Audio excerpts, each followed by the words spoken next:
Hi friends, welcome to J புஜிமா tailoring. இந்த வீடியோவில் என்ன பார்க்க போகிறோம் அப்படின்னா, ஷோல்டர் எப்படி ஜாயின் பண்ணணும் அண்டு பயாஸ் எப்படி நெக்லைன் எப்படி ஃபினிஷ் பண்ணணும் அப்படின்றதான் பார்க்க போகிறோம். நம்ம இதில் பயாஸ் நான் எப்படி கட் பண்ணணும்னு கட்டிங் வீடியோவில் சொல்லியிருப்பேன். நான் அதோட லிங்க் மேலே ஐக்கானில் கொடுக்குறேன், போய் செக் பண்ணி பாருங்கள். மேக்ஸிமம் 1 இன்ச் மட்டும் இருந்தால் போதும். கிராஸாக தான் இந்த பீஸ் எடுக்கணும். ஓகேவா? ஸோ இப்போ நம்ம பயாஸ் ரெடியாக தான் இருக்குது. ஸோ இதை ஓரம் இப்போ வச்சிடலாம். ஃபஸ்ட்டு நம்ம ஷோல்டர் ஃபினிஷ் பண்ணணும். நார்மலாக ஷோல்டர் எப்படி ஃபினிஷ் பண்ணணும்னு தான் இன்றைக்கி காட்ட போகிறேன். இன்வெர்சிபிளாக ஃபினிஷ் பண்ணுறதுலாம் நம்ம அப்கமிங் வீடியோஸில் 1 by 1 பார்க்கலாம்.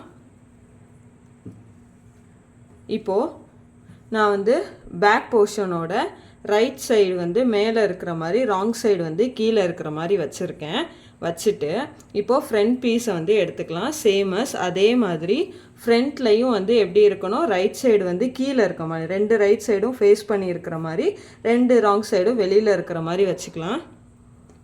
வச்சுட்டு இப்போது இந்த இடத்துல கரெக்டாக நம்ம வச்சுக்கலாம். அதே மாதிரி சேமஸ் இப்போது இந்த பக்கமும் நம்ம அதே மாதிரி வச்சுக்கலாம்.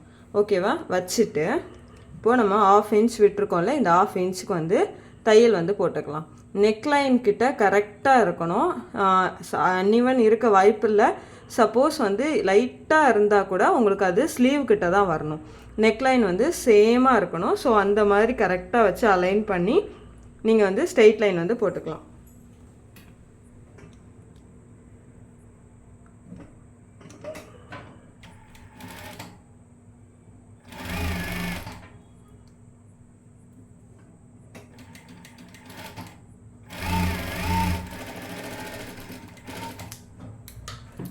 முதல்ல போடுற தையல் லாக் ஸ்டிச் பண்ணாதீங்க. அது ஸ்டார்டிங்காக இருக்கட்டும், எண்டாக இருக்கட்டும், அந்த மாதிரி பண்ணாதீங்க. ஏன்னா இப்போ கரெக்டாக அப்படின்னு நம்ம செக் பண்ணிவிட்டு, இப்போ கரெக்டாக இருக்கும் பட்சம் நம்ம செகண்ட் ஸ்டிச் லாக் ஸ்டிச் போட்டு ஸ்டார்ட் பண்ணி நெக்லைன்லேயும் லாக் ஸ்டிச் பண்ணிக்கலாம். அதே மாதிரி இங்கே ஸ்டார்ட் ஆகிறப்போ இந்த நெக்லைனையும் ஸ்டார்ட் பண்ணி எண்ட்லேயும் முடிச்சிடலாம்.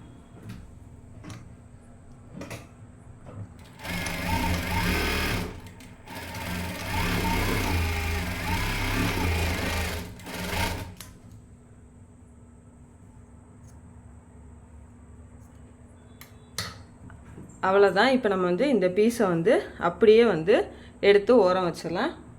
நெக்ஸ்ட் இந்த கிராஸ் பீஸ் நம்ம எடுத்துக்கலாம். சரிங்களா? கிராஸ் பீஸ் ஜாயின் பண்ணுறதுக்குன்னு ஒரு மெத்தட் இருக்குது. இதே நீங்கள் கிளாத்தோட பீஸே நீங்கள் ஜாயின் பண்ணுறீங்கன்னா ரொம்ப ஈஸியான மெத்தடு. சரிங்களா? இப்போ இந்த 2 பீஸ் இருக்குது. இதை நான் இந்த எல் ஷேப்பில் போட்டுக்கிறேன். எல் ஷேப்பை ரிவர்ஸாக நான் போட்டிருக்கேன். இப்போது இந்த எல் ஷேப் மாதிரி, அதாவது இங்கேருந்து ஸ்டார்ட் பண்ணி இப்படி ரைட் டு லெஃப்ட் எடுக்கும் பட்சம் இந்த எல் ஷேப்பில் நீங்கள் பயாஸ் ஜாயின் பண்ணிங்கன்னா இருக்கிற எல்லா பீஸும் அப்படி தான் ஜாயின் பண்ணணும். ஓகேவா?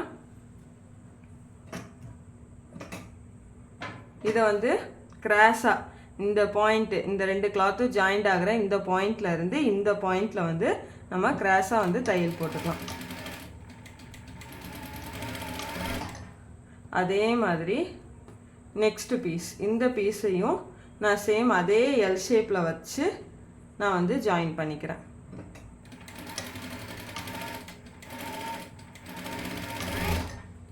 அதே மாதிரி இந்த பீஸையும் நான் அதே மெத்தடில் ஜாயின் பண்ணிக்கிறேன்.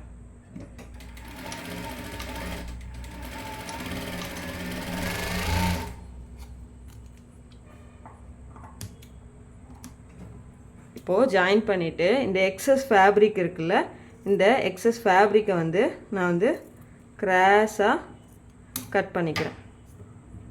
ஓகேவா? இப்போது உள்ளே போயிடும். அதே மாதிரி இந்த பீஸ்லையும்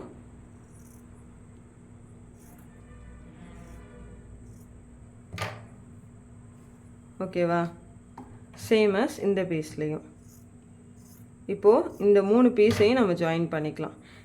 இது எதுக்கு இவ்வளோ எடுக்கணுமான்னு கேட்டிங்கன்னா, திடீர்னு பத்தலைன்னா நம்ம என்ன பண்ணுறது அந்த டைமில், அதுக்காண்டி தான். இப்போது நான் என்ன பண்ண போகிறேன்னா, இப்போது ஃபஸ்ட்டு நம்ம எந்த ஷேப்பில் எல் எடுத்தோம் அதே ஷேப்பில் இப்போவும் எள்ளு வச்சு நம்ம இந்த இடத்துல ஃபினிஷ் பண்ணிக்கலாம்.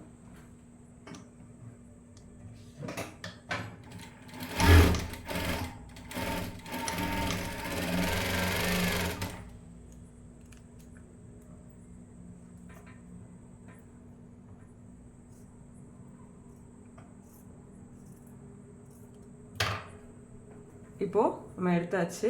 லாஸ்ட்டாக இந்த குட்டி பீஸையும் நம்ம வந்து ஜாயின் பண்ணிக்கலாம்.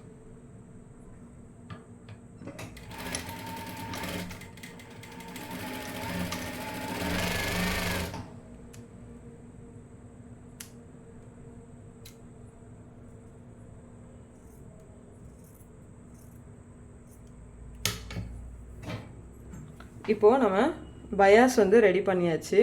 பயாஸ் வந்து இழுத்து பார்க்குறப்போ இந்த மாதிரி ஸ்ட்ரெச்சபிளாக இருக்கணும். இப்போ நம்ம எடுத்துட்டோமா, இப்போது மெயின் கிளாத் வந்து எடுத்துக்கலாம். எப்போவுமே என்ன பண்ணுங்க, நீங்கள் வந்து ஃபஸ்ட்டு இந்த பிசுறு வந்து பேக் சைடில் இருக்கிற மாதிரி வச்சுக்கோங்க. அதே மாதிரி இதுலேயும் வச்சுக்கோங்க. வச்சுட்டு இதில் ஒரு தையல் போட்டுக்கோங்க. ஓகேவா? இது பிகினர்ஸ்க்கான ஒரு டிப்பு தான். போடாமல் தைச்சாலும் பரவாயில்ல. ஆனால் என்னென்னா இந்த பிசுறு வந்து பேக் சைடில் தான் இருக்கணும். ஒரு சைடு பேக்கு ஒரு சைடு ஃப்ரண்ட்டுன்னு இருந்துச்சுன்னா நடுவில் வந்து இப்படி வந்து ஃபோல்ட் ஆயிரும். ஸோ வந்து அதை ப்ரிவென்ட் பண்ணுறதுக்காண்டி தான் இந்த ஸ்டிச்சஸ்ஸு. ஃபஸ்ட்டு அதை வந்து போட்டு நம்ம எடுத்துக்கலாம்.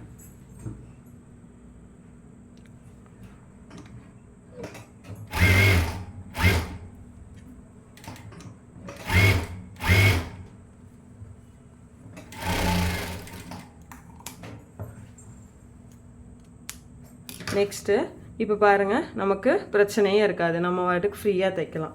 அடுத்த விஷயம், இந்த ஃப்ரண்ட்டு ஊப்பட்டி அண்ட் வி பட்டி ரெண்டுமே ஈவனாக இருக்கான்னு பார்த்துக்கோங்க. ஓகேவா? பார்த்துட்டு இதை வந்து நம்ம வந்து மார்க் பண்ணிக்கலாம். இப்படியும் கரெக்டாக நம்ம எங்கே ஸ்டிச்சஸ் வந்து போடணுமோ அந்த இடத்த கரெக்டாக நம்ம வந்து மார்க் பண்ணி வச்சுக்கலாம். இந்த மாதிரிலாம் பண்ணுறப்ப நமக்கு அப் அண்ட் டவுன்ஸ் வந்து ப்ரிவெண்ட் ஆகும். ஓகேவா? அதுக்கப்புறம் நீங்கள் ஏன் ஸ்லீவ் ஃபினிஷ் பண்ணாமல் கடைசியாக தானே நெக்லைன் வந்து ஃபினிஷ் பண்ணுவாங்க அப்படின்னு கேட்டால் கிடையவே கிடையாது. நெக்லைனை ஃபினிஷ் பண்ணி தான் ஸ்லீவ் அட்டாச் பண்ணணும். ரீசன் என்ன அப்படின்னா, நம்ம நெக்லைனில் வந்து எந்த ஆல்ட்ரேஷனும் பண்ண முடியாது. நெக்கு வந்து ஒய்ட் ஆகிட்டே போகும். ஆனால் இதே வந்து ஸ்லீவ் நெக்கை வந்து நம்ம ஃபினிஷ் பண்ணிட்டு ஸ்லீவில் ஆல்ட்ரேஷன் வராது. கட்டிங் கரெக்டாக இருந்துச்சுன்னா எந்த பிரச்சனையுமே வராது. சப்போஸ் இருந்துச்சு அப்படின்னா நமக்கு இந்த இடத்துல சரி பண்ணிக்க முடியும்.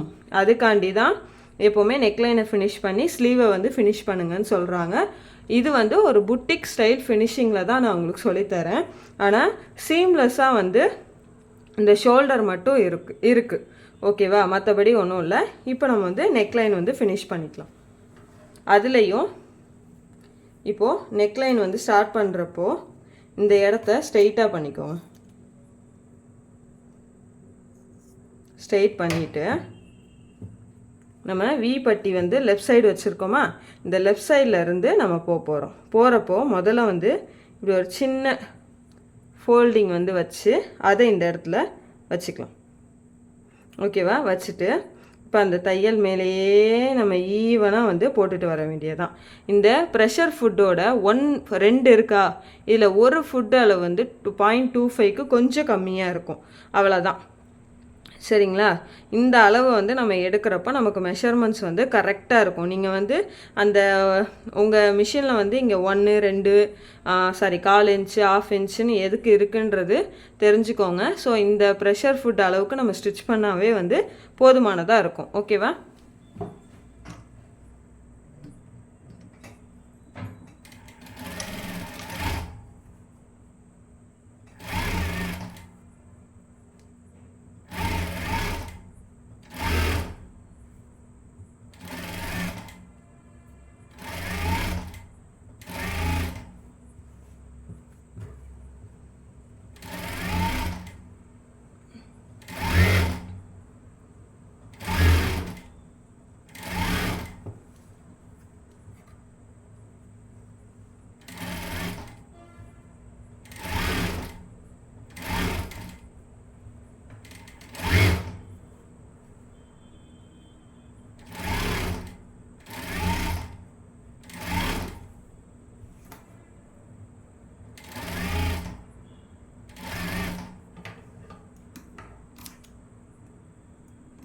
இப்போ வேணான்ற பீஸை நம்ம கட் பண்ணி ஓரம் போட்டுடலாம். இப்போது இந்த இடத்துல வரும்போதும் நம்ம இந்த இடத்த வந்து ஒரு சின்ன ஃபோல்ட் பண்ணி ஸ்டார்டிங்கில் பண்ண மாதிரி பண்ணிடலாம். ஓகேவா? இப்போ வந்து நான் பண்ணிவிட்டு இப்போ இந்த ரவுண்டு நாச்சஸ் வந்து ஏன் போடணுன்றது நான் சொல்கிறேன். நாச் வந்து இப்போ நம்ம இந்த கர்வ் ஷேப்பில் நம்ம அப்படியே டேர்ன் பண்ணோன்னா இந்த இடத்துல வந்து துணி வந்து சுருங்கும். சரிங்களா? அதனால் நம்ம எந்த டிசைனாக இருந்தாலும் சரி, கேன்வாஷோ எப்படினாலும் இந்த கர்வ் லைன்ஸில் மட்டும் நம்ம கண்டிப்பாக வந்து நாச்சஸ் போடணும். தையலுக்கு முன்னாடி வரைக்கும் போடணும். தையலில் போட்டுறக்கூடாது. தையலுக்கு முன்னாடி வரைக்கும் போட்டிங்க அப்படின்னா உங்களுக்கு அந்த இப்படி ஃபோல்ட் பண்ணுறப்போ இந்த இடம் வந்து ஓப்பன் ஆயிரும். ஓப்பன் ஆகிடுச்சு, இந்த நாச் வந்து இப்படி ஓப்பன் ஆச்சுன்னா ஸோ நமக்கு ஸ்ட்ரெயிட் லைனில் நம்ம ஸ்டிச்சஸ் போட்ட ஃபீல் வந்து நமக்கு வந்துடும். அதனால தான் இந்த நாச்சஸ் வந்து போடுற மாதிரி இருக்கும். ஸோ இந்த இடத்துல இப்படி வச்சு பாருங்கள், இந்த இடம் தான் கர்வ் ஆகுதா. ஸோ இந்த ஸ்டார்டிங் மேலே இருந்து நம்ம வந்து பண்ணிக்கலாம். ஓகேவா?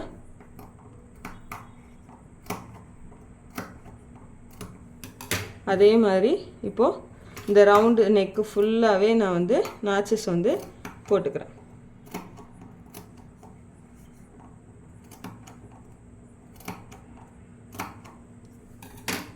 அது மாதிரி ப்ளவுஸை கட் பண்ணிடாமல் கட் பண்ணுங்கள். நான்லாம் படிக்கும்போது இந்த வேலைலாம் பார்த்துருக்கேன். ஆனால் பாவம் அது எங்கள் அம்மா ப்ளவுஸ். எங்கள் அம்மா ப்ளவுஸ் தான் இந்த வேலைலாம் பார்ப்பேன். அதனாலே எங்கள் அம்மாவை தான் கட் பண்ண சொல்லுவேன். ஸோ இதை ஃபுல்லாகவே வந்து நம்ம நாச்சஸ் வந்து போட்டுட்டு கொஞ்சம் கட் பண்ணி விட போகிறோம். ரொம்ப ஸ்லோவாக ஸ்டிச்சிங் டைமில் தான் இந்த வீடியோலாம் நான் வந்து எடிட் பண்ணி போடுறேன். பட் ரொம்ப டைம் எடுத்து நம்ம ஒரே வீடியோவாக போட்டால் அது 1 மணி நேரத்துக்கு மேலே போகும். நிறைய விஷயம் வந்து உங்களுக்கு சொல்ல முடியாது. அதனால தான் வந்து பார்ட்டாக போடுறேன். ஃபஸ்ட்டு ப்ளவுஸ் வந்து நான் அப்படி பண்ணாமல் போயிட்டேன். அதனால தான் இப்போ அப்லோட் பண்ணி ஒன்றா வந்து நான் வந்து இது பண்ணிக்கிட்டு இருக்கேன். கொஞ்சம் பெருசாக இருக்க இடம் எல்லாமே நீங்கள் வந்து ஸ்டிச்சஸ் வந்து போட்டுக்கோங்க. போட்டுட்டு இப்போ ஸ்டார்டிங் பாயிண்ட்டுக்கு வந்துடலாம். இப்போது அமுக்கு தையல் வந்து போட போகிறோம். சரிங்களா? இதுலேயும் இந்த பிசுறு எல்லாமே எந்த பக்கம் இருக்கணும், நம்ம பயாஸ் சைடு தான் இருக்கணும். இடையில எங்கேயுமே வந்து ஃபோல்ட் ஆகக்கூடாது. சரிங்களா?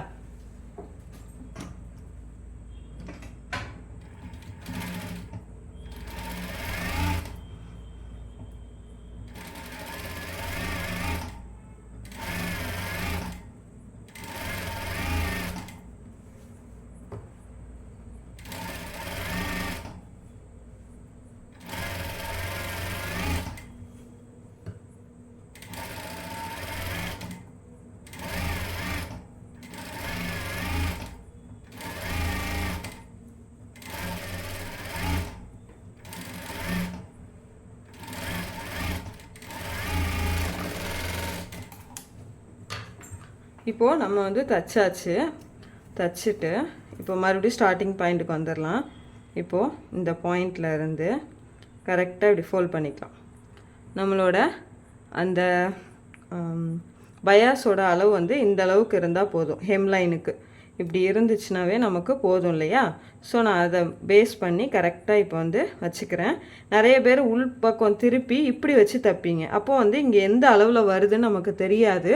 ஸோ வந்து இந்த இடத்த நான் இப்படி வச்சு திருப்புறப்போ இந்த இடம் எவ்வளோ இருக்குன்னு எனக்கு தெரியும். அதனால் நான் இதை தான் ஃபாலோ பண்ணுவேன்.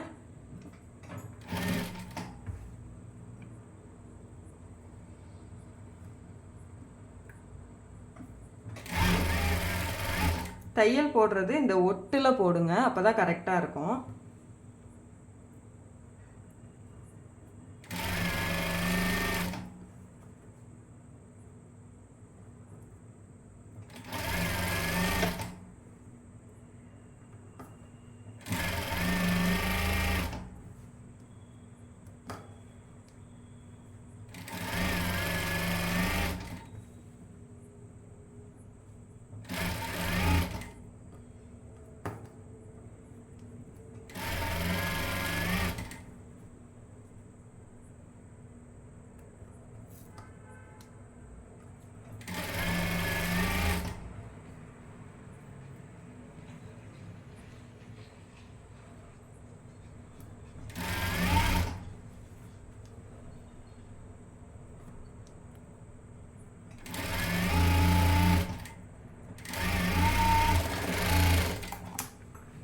அவ்வளோதான் வந்து நான் தையல் போட்டு எடுத்துட்டேன். இப்போது இந்த இருக்கா இந்த ஃபேப்ரிக்கு இந்த இப்படி வந்து வெளியில் இப்படி தூக்கிட்டு இருக்கா இந்த ஃபேப்ரிக்கை வந்து கட் பண்ணிக்கோங்க. நிறையா வச்சுருந்தீங்கன்னா கட் பண்ணிக்கோங்க. கம்மியாக தான் இருக்குன்னா பிரச்சனை இல்லை, சரிங்களா? பாருங்கள், ஃபுல்லாக வந்து ஸ்டிச்சஸ் வந்து போட்டாச்சு. இந்த ஸ்டார்டிங் எண்டு மட்டும் மெயினாக கட் பண்ணிக்கோங்க. ஏற்கனவே வந்து அங்கே இடத்துல துணி நமக்கு வி பட்டியும் ஊக் பட்டியும் வச்சதுனால ஹெம் பண்ணுறவங்க இதை இப்படியே வச்சு ஹெம்மிங் வந்து பண்ணிக்க வேண்டியதுதான். ஓகேவா?